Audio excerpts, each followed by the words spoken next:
Gandrung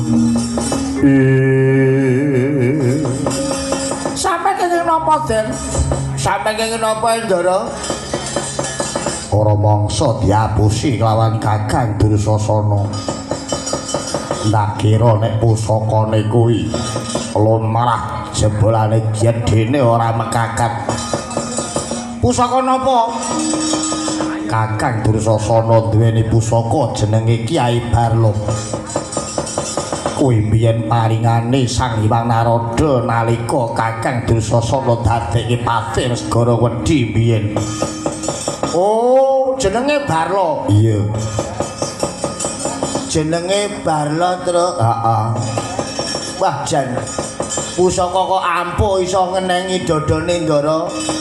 Terus niku pripun? Waduh, terus pripun niku Ndara? Lah tok ngantos dodo sampean kendhelong mundur kaya ngoten. Mesake Ndara. Kuwaturke Kakang Semar Badaraya. Ora sah gugas Semar ya ben turu. Oh, ora leh ya wis. Terus pripun Den? Kula nderek Den. Pripun? Petruk Nun. Golekno ganden. Dingin napa? Dingo nuthuk kelawan gegaraku iki men pulih. Lah niku nuwun sewu lho. Niku kok dituthuk gandeng saka mburi lha napa niku jero? Pusakane Kakang Dursasana ki bujel.